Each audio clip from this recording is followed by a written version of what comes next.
నవరత్నాలు కానీ ఈ స్టోన్స్ కానీ దాంట్లో చాలా ప్యూరిటీ ఎక్కువ ఉన్న స్టోన్స్ మహారాజుల దగ్గర మాత్రమే ఉండేవి. ఎందుకంటే చాలా చాలా కాస్ట్లీ, భూమిలో దొరుకుతాయి, కాస్ట్లీ. ఇంప్యూరిటీస్ ఎంత కాస్ట్లీ పెట్టినా కూడా ఎంత కొంత ఇంప్యూరిటీ ఉంటుంది దాంట్లో.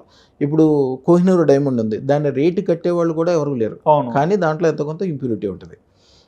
ఎంత ఖరీదైన డైమండ్ అయినా, ఎంత ఖరీదైన రత్నం అయినా ఇంప్యూరిటీస్ ఉంటాయి. ఆ ఇంప్యూరిటీస్ ఉండటం ఒకటి, దాంట్లో ఆ డైమండ్ పౌడర్, ఆ డైమండ్ కానీ లేకపోతే కనకపుష్పరాగం కానీ, రెడ్ స్టోన్ అంటే రూబీ కానీ, దాని యొక్క లక్షణాలు మాత్రమే ఉంటాయి. మేము దాన్ని ఏం చేయగలిగామంటే డైమండ్ని ప్యూరిఫై చేయటం, డైమండ్ పౌడర్ని తీసుకుని దాంట్లో అసలు ఇంప్యూరిటీ అనేది లేకుండా చేసి, డైమండ్ పౌడర్ ఇంప్యూరిటీస్ అన్నీ తీసేసి దాన్ని ప్యూరిఫై చేస్తాం. దాంతోపాటు ఇంకా అదృష్టరత్నానికి సంబంధించిన ఇప్పుడు కౌస్తుభమణి ఉందనుకోండి, చింతామణి ఉందనుకోండి, దారామణి, మహాత్మణి, ఇంద్రమణి, దీనికి సంబంధించిన రత్నాలకు సంబంధించిన ఆ పౌడర్లు కూడా దాంట్లో మిక్స్ చేసి ఇంప్యూరిటీ అనేది కంప్లీట్గా తీసేసి ఈ రత్నం తయారు చేసిస్తాం.